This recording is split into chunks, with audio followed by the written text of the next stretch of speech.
Chance, would you turn the lights off, please? Yep. Cool. Thank you.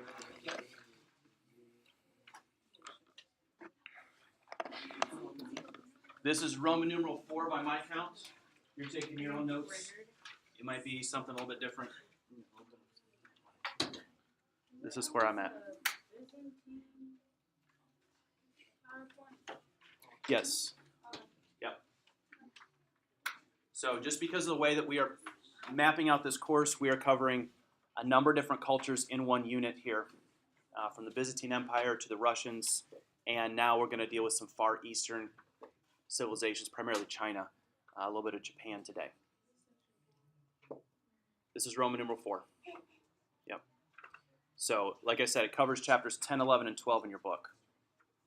Everything we've done over here. So, Roman numeral 4, Far Eastern empires. We're going to begin here in China.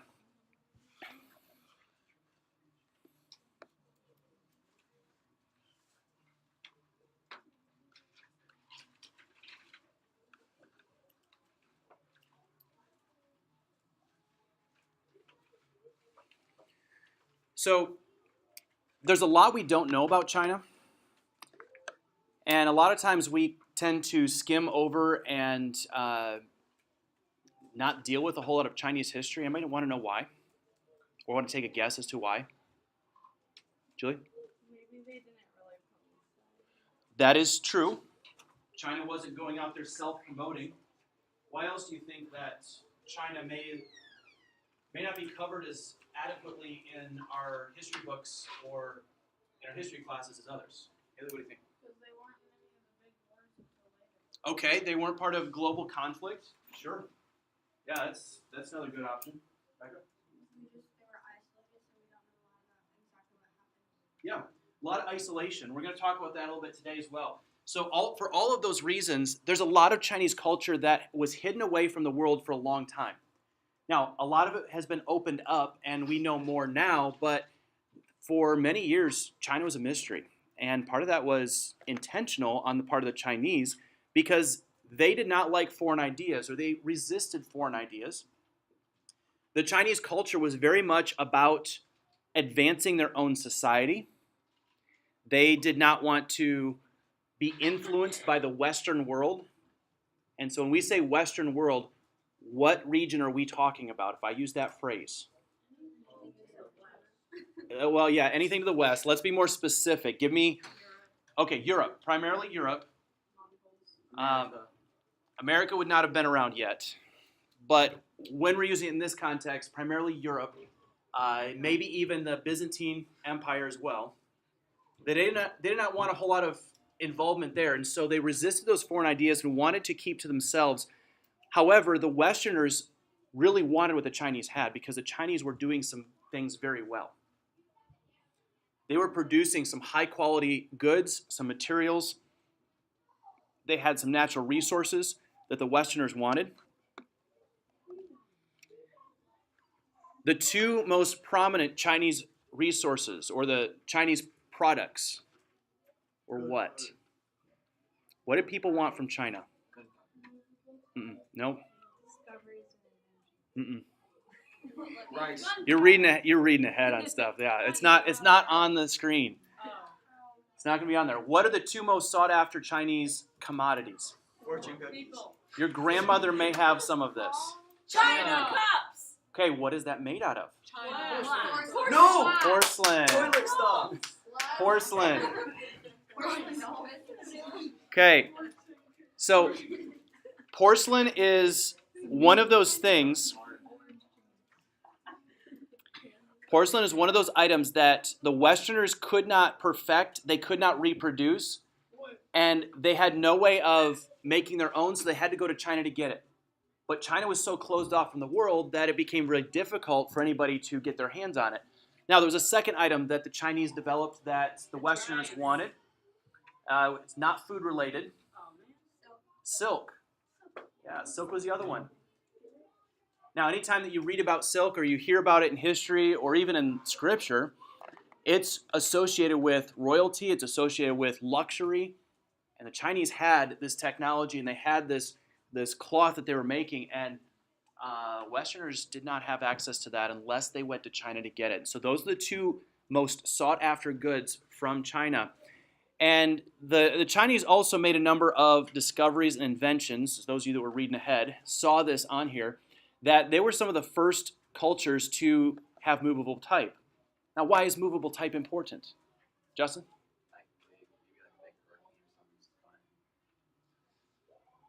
Not really where we're going with that. What is movable type? How does that work? Maybe we need to start there. Haley? Isn't it kind of like the printing press? Okay, it's like the printing press, So they don't have to write it. but they had printing press before that. Why is movable type important to printing press? It's bigger. So you can No. move the printing press?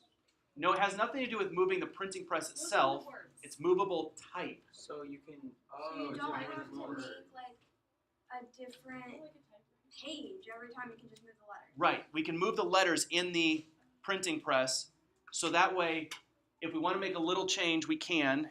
It's easy to transform that. What? I thought we already did that. No, you had to like make each individual page. So the way it began is you had to carve it out of a block of wood or stone, and you made an entire page carved out, set it on there, put the ink on, make a page. Now then you could reproduce it. The development of movable type meant that you had little tiny block letters, and now you could stamps. I thought that was almost like- like stamps. I Yeah. thought that's how they did it the first time around. No. Okay. So the Chinese developed this long before the Europeans figured it out, when Johann Gutenberg brought that technology to Europe. And so when we give him credit for developing the printing press, we really shouldn't. We really should give it to the Chinese, because they had it long before. But this illustrates the lack of communication and the way the Chinese had cut themselves off from the rest of the world, and where we often just think of European history and we look at Johann Gutenberg and his printing press. Now, the movable type was a key component here, one of their discoveries. Paper and ink was another one. That they were able to make it more affordable. They were able to make it reproducible. And so that way they could put things on paper that Europeans weren't able to do for several hundred years later. They also developed the magnetic compass. Why would this be helpful? You know where you're going, expeditions, exploring. Here's the irony of it. China didn't go exploring. They developed this technology but never really used it because they were very much content to stay within their borders and walls. So this is one of those examples of an item that does not reach its full potential until it gets in the hands of the right person. And of course, when we get to the age of exploration, the 1500s, that is going to be a key invention that will be used then. Gunpowder, fireworks. I don't think that's a huge secret that the Chinese developed that, but this is one of those things that they had way before the Europeans had, and so when it's discovered and when the Europeans find out about it, they are just blown away. Pun is intended. I was waiting on that one.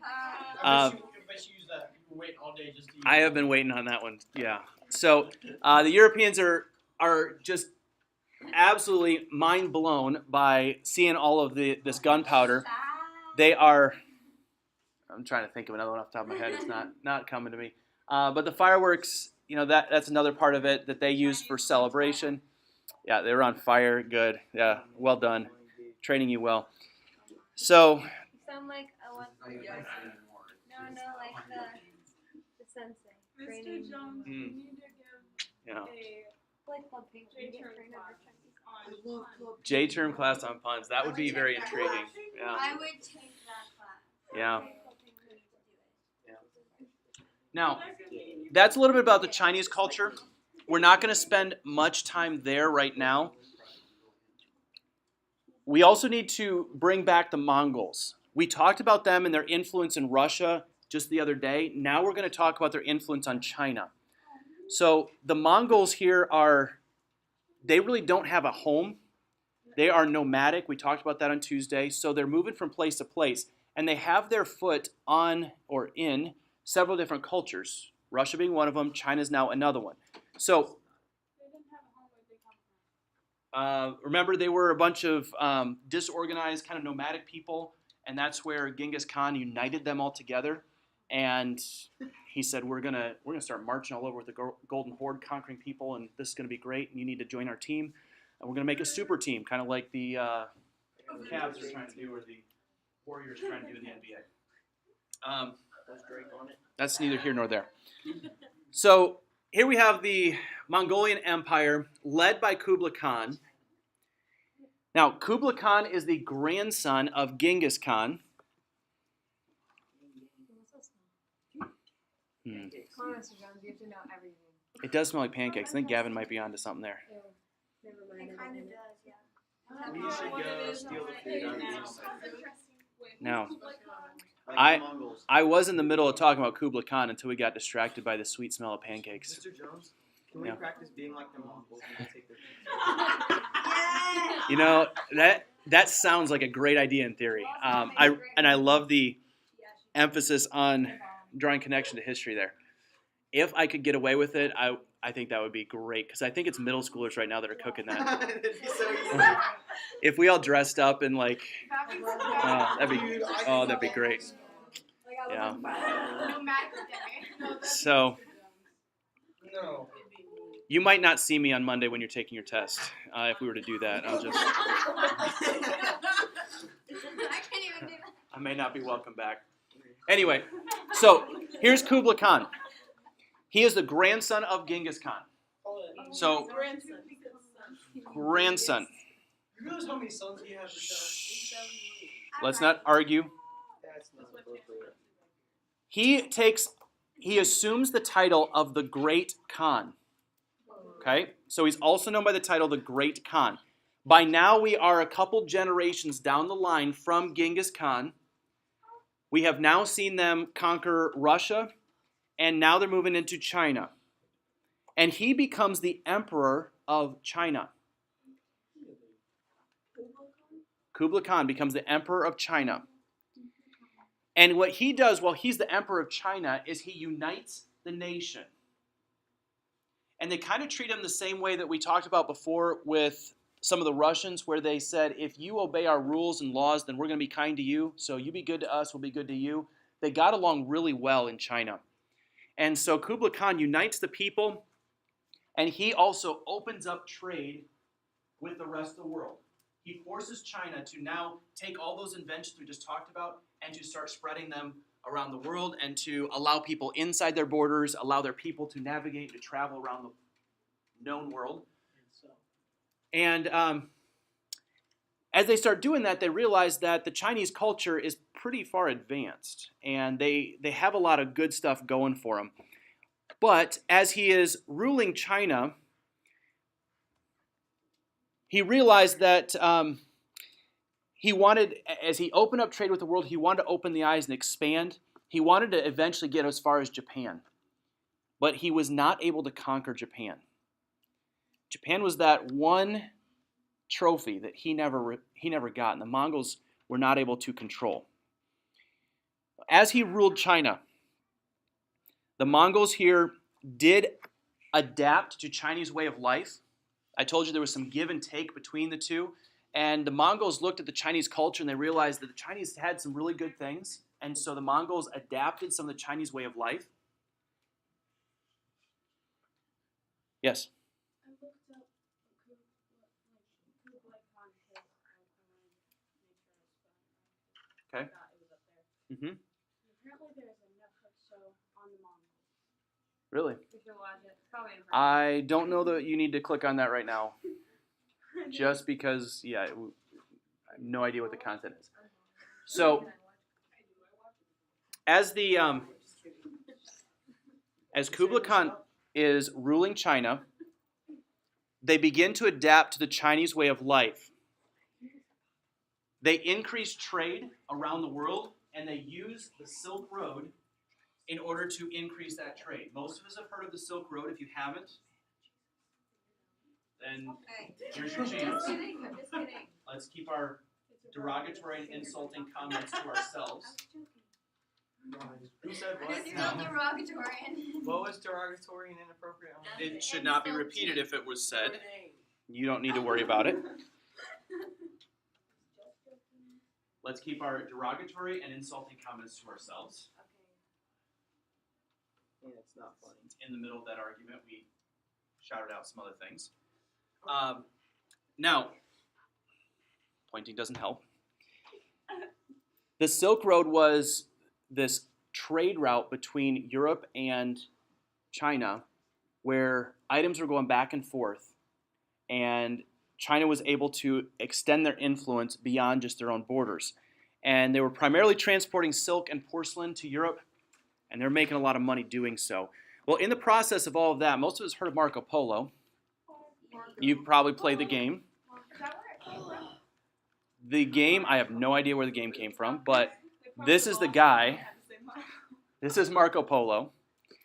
And he follows the trade route all the way to China, and he makes his way there, and he stays in China for 17 years.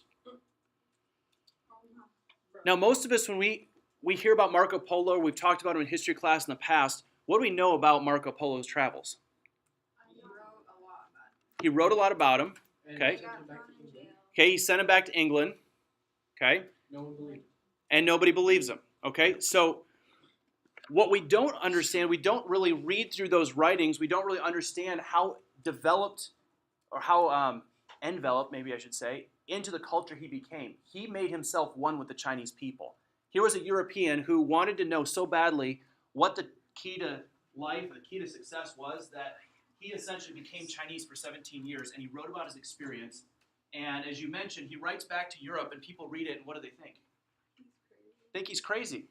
They think he made it up. They think it's fictional. And he is never really given the credit and the fame as what he probably should have during his lifetime. So then the empire begins to decline when Why do all these empires keep declining?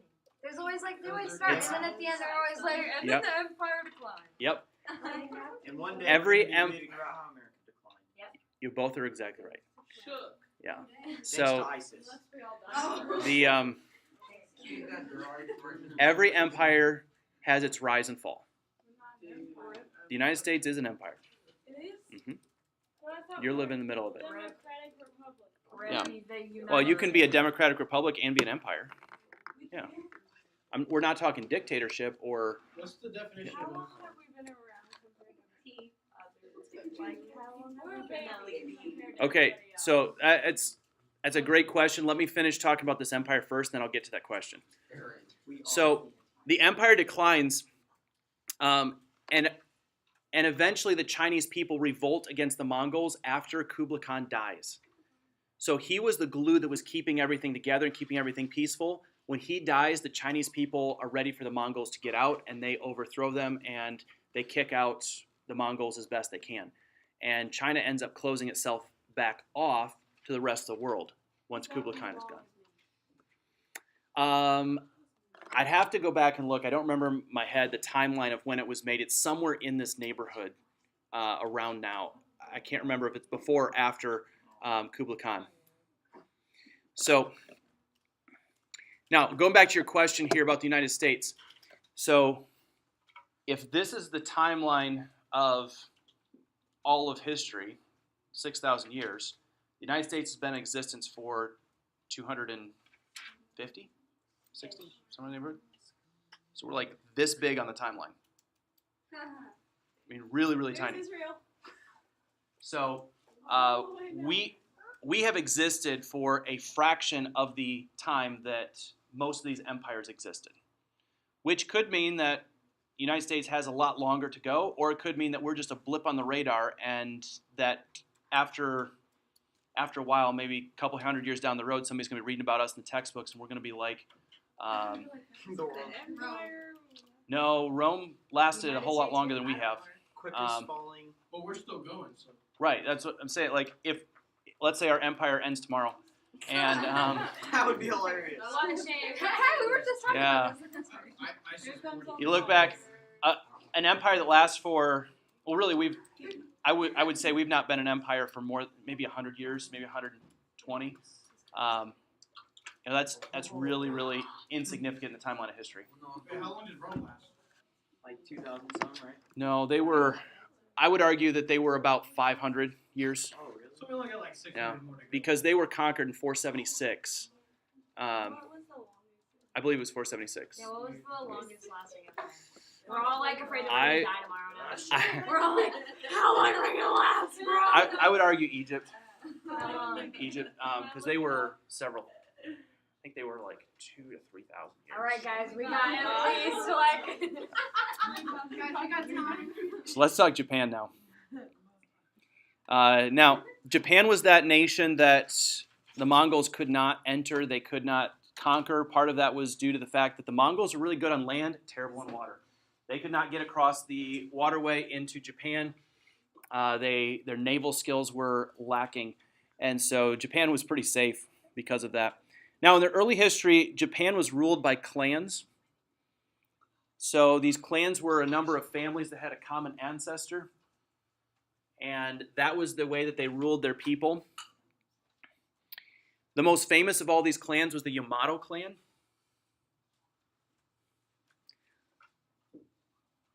And this family was the one that was responsible for uniting the Japanese people. And I know you're understanding, you're seeing a pattern, you're seeing a theme.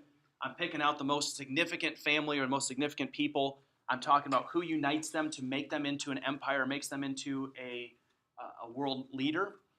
And then we're also talking about their peak and their decline. Because every nation has that. And so the United States is no different. We will hopefully get to them later on in the spring. Way down the line. Oh, I thought you meant Torn. Oh, yeah, to the end? No, hopefully not. Hopefully we get to talk about the United States. Jimmu Tenno, he was the first emperor of Japan. First emperor of Japan. Now, hey, I'm talking about stuff's pretty important too. I know your conversation's important, but maybe it can wait.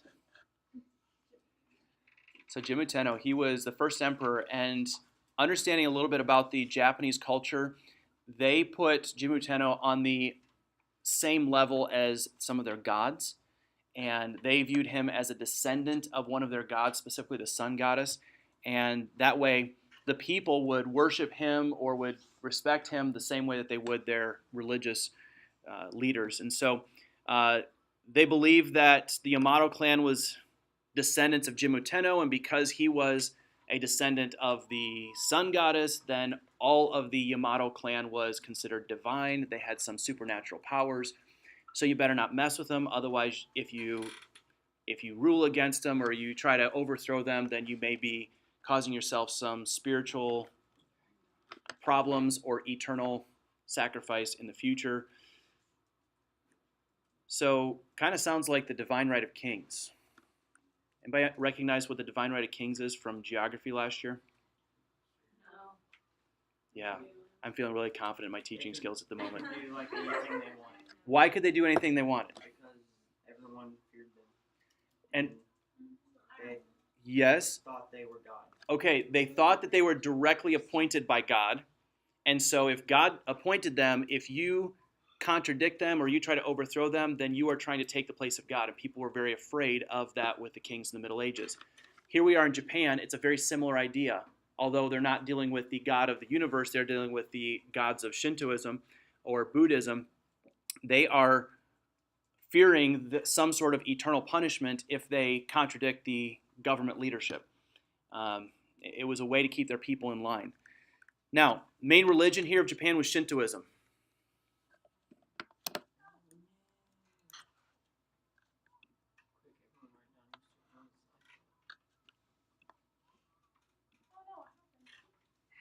Just had a disconnection. We'll see if we can get that back up here in just a minute. There we go. You guys are really bad at whispering. Now, Shintoism was the main religion that came out of Japan, and it is translated, it means the way of the gods. And it is a worship of nature. So they have many different gods in nature. I mentioned the sun goddess a moment ago, that many believe that Jimmu Tenno was a descendant from the sun goddess. And so they will find all kinds of elements in nature that they're going to worship. And that is the crux of Shintoism. It's all about worshiping nature. Now, obviously, we know that we shouldn't be worshiping nature. We should be worshiping the God who made that nature, who made the creation. But that's Shintoism in a tiny little nutshell.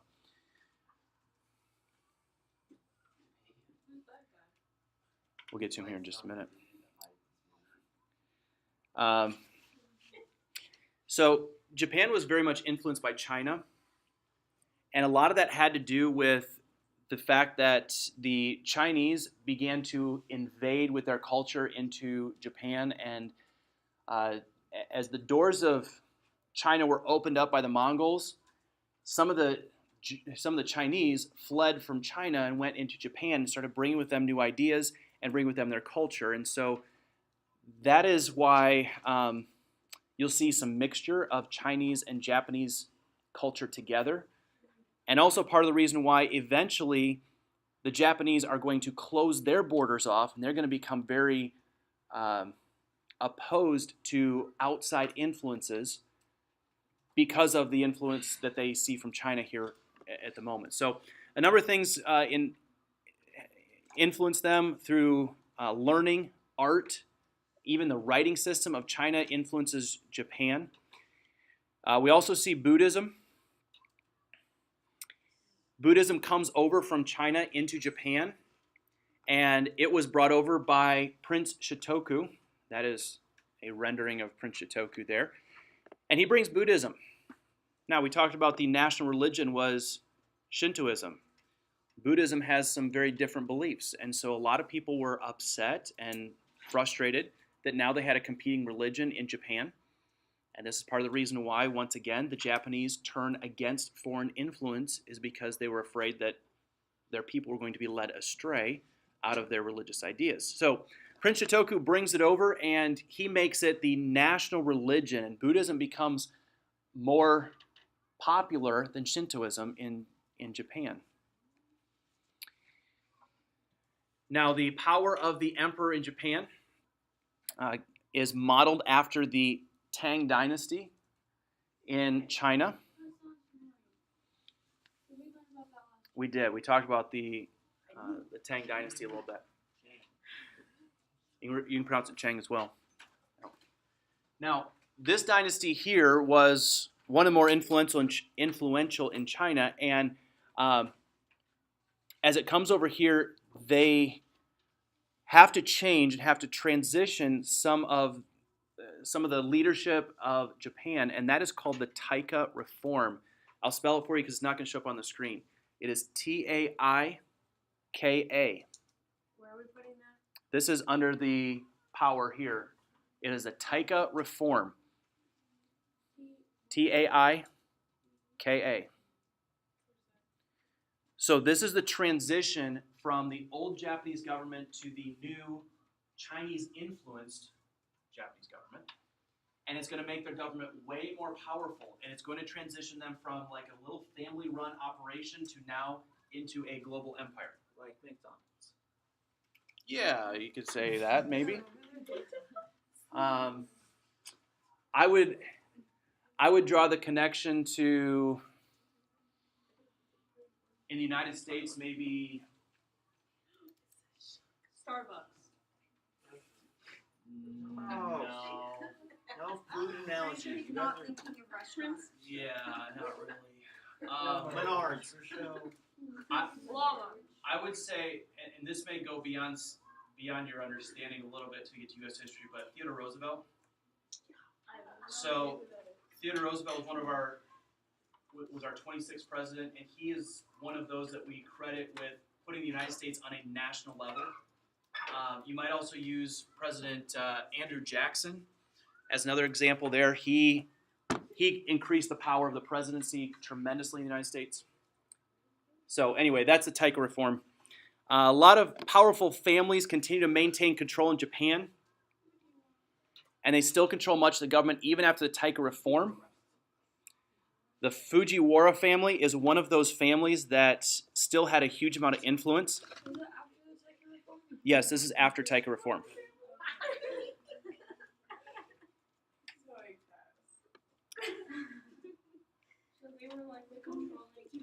Yep, they were a controlling family. They were very powerful. So here's how the Fujiwara maintained their power. they often used marriages, just like we saw in Russia, and so they would. Fujiwara family came up with this scheme in which they were going to take their daughters and they were going to marry them into influential families that were part of the government. And as they had daughters, they would marry them off. Those daughters would then have a political connection to the royal families. And then those daughters would force their husbands to abdicate their throne or abdicate their position, and now they would inherit it. And then the Fujiwara family had several daughters that had gained power in Japan that were able to put their power together into one family. Yeah, that's a pretty smooth move. And they were able to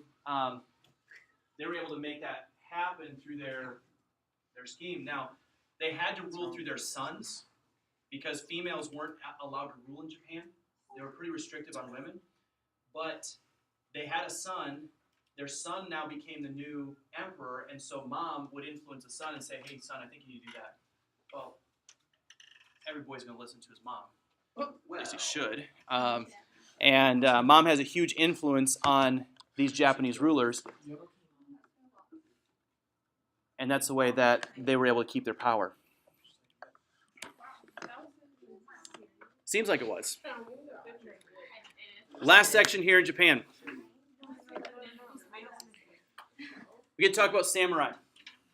I would love to have a samurai sword hanging in the back of my room, but I would be afraid of my life for that one. That's not a good idea. Just that it would be misused, that it would be abused.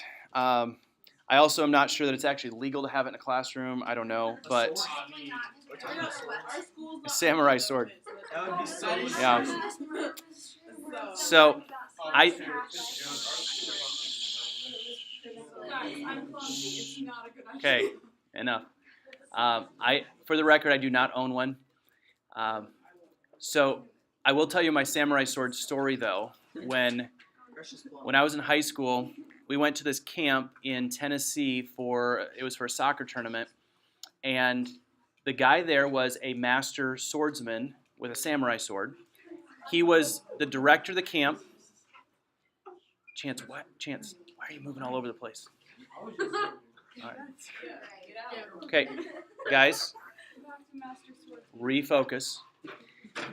So he had trained and used this in his ministry for a long time. He used it as a means to share the gospel, and he traveled all over the country preaching and using his sword in illustrations. Like he would take fruit and he would throw it up in the air and he would slice it in half. It was like Fruit Ninja. He would use it. He would use it in a way that he could incorporate the gospel into it. Well, he was telling us a story as he was preaching how he had become pretty famous back in the mid-1990s, and that he was speaking at a conference one time, and somebody had arranged for him to meet Michael Jordan, and that Michael Jordan wanted to be a part of his experiment, and so the plan was, and he was going to take a watermelon, he was going to cut a watermelon off Michael Jordan's stomach. And he had done this many, many times, and he demonstrated this for us in the camp. As he was telling the story, he asked for a volunteer, and a camper came up, and they put the watermelon on the camper's stomach. And he's telling the story while the guy's sitting there or laying there on the stage, and he's waving the sword around. The kid's got a watermelon. He said, "Yeah, with Michael Jordan, we had everything prepped, we had practiced, and we were going to do this demonstration for, I think it was Michael Jordan's basketball camp. And they were going to do all this. Michael Jordan was laying there, and he gets out there. He knows how he practices and everything, gets ready to go. And he makes the slice. When you do the slice, it's got to be just really quick, up and down. And he does that, and Michael Jordan was so lean and so fit that his ribs stuck out more than the average person. And they nicked him right here on the rib. So, said it was not enough to send him to the hospital. It was not a bad injury at all, but just barely nicked him. So by this point, you've got this freshman soccer player sweating bullets on the stage, getting ready to have a watermelon cut off just like Michael Jordan. And at that moment, he tells him, "Are you okay? You ready to relax?" And he does it for him, and the kid was fine. He cut that watermelon right off. You see it split and fall down on the stage, and he took that samurai sword. Now, I can't imagine being that kid. I was not going to volunteer. We went to that camp 3 years in a row, and I knew he was going to tell that story because he did it every year. And I knew after that first year, there's no way I'm going to volunteer for that. But going back here to the samurai sword comes out of Japan, and it's a very visual representation of some of the things that they believed in, some of the things that they did with their samurai. But one of the reason they had to have these samurai was because of the corruption that had infiltrated their government. So we talked about the Taika reform, the change that happened there. We also talked about the Fujiwara family. And so the central government becomes so corrupt that they needed to have some protection, and they needed to have somebody come to the forefront to clean up the government a little bit. So Yoritomo, became the supreme military leader in Japan, and he took on the title of Great General or Shogun. How do you know the samurais were going to be We're gonna get to them here in just a minute. So he is known as the Shogun or the Great General that is going to try to clean up the government. He turns it into a warrior state or a military dictatorship is what we call it today. People had very little or no freedoms. And during the years 1192 to 1868, Japan is ruled by these shoguns, and they held power during that time. That's a long time for one government to rule. We were talking a little bit about how we compare. We've been around 250 years. This right here, just the shogun rule, 700, almost 700 years. So we are, again, just a blip on the radar, even compared to just the shogun rule. We're not even talking about previous rulers in Japan or rulers in the last 150 years. Now, the samurai come during this time to help protect the government and to keep this militaristic government in control. The samurai were there to protect the people from outside influences, but also enforce the government's rule over the people. So a lot of times in our nation, we talk about freedoms and we want to have protection. We don't want terrorist attacks to happen. But yet, if we have freedom in our country, then we open ourselves up to that. If you want to eliminate terrorist attacks, then eliminate freedom. I was talking with Mr. Johns yesterday, and he made this comment, and he said, there's a reason why there are no terrorists in North Korea. It's because they have no freedom. They all have to follow the government, or they get punished by the government. But you're not going to have any outside attacks in North Korea because they're so run by a militaristic dictator that there's no opportunity. So the samurai are here they're the enforcers. They are trained in very strict and very disciplined military skills. And they have a unwritten code of honor. It's called Bushido, that each of these samurai adhere to, and they follow very, very closely. It is an honor code for their military in which they will support one another and they will support their government. And if any of them violate it, then they have this agreement that they will discipline one another within their own unit. It could depend on the violation, but we talk about harakiri here. Might give you a little insight into it. One of the worst things that you could do as a samurai was to disgrace your family. So in an effort to avoid disgracing your family, harakiri was a ceremonial suicide that you would eliminate yourself in order to honor your family. We talked a little bit about this concept. We didn't speak of harakiri for that specifically. So if you did something that was disgraceful to your family, or if you didn't fulfill your role as a samurai, then you would kill yourself to avoid any sort of disgrace. Now this will help us explain a little bit of what happened in World War II. Why did we have to drop the atomic bomb on Japan twice? It would not give up. They wouldn't give up. Okay. Well, that started it all, yes, but ultimately, when we kept fighting and we kept moving further and further toward Japan, Japan would not surrender. Even when they could see that eventually the United States is going to overtake their country, they believed that if they continued fighting, eventually the United States would give up. And Harry Truman was left with a very difficult decision whether to continue the fighting, let it go on for years, or try to end it with a couple of massive bombs. There's all kinds of stories that U.S. soldiers came back with that were extremely heartbreaking, where they would fight for days and days on islands like Iwo Jima or Osaka, where they had the entire Japanese unit surrounded. They had forced them to use up all their ammunition. They had nothing left, and yet they would still not surrender. And the U.S. tried to get them to surrender and take them as prisoners of war, and instead of surrendering, they would either commit suicide in their little foxholes, or they would stand up and start charging at the front lines of the U.S. soldiers to commit suicide by, essentially by firing squad. And they didn't want to kill these people, but they were forced to when they refused to surrender. And that was just part of their culture and their mindset, is that you don't surrender. It's almost a Spartan mentality that they had back in ancient Greece of you either come back with your shields with honor and victory, or you come back on them. And Japan was very similar through all of this. Okay? Any questions, comments?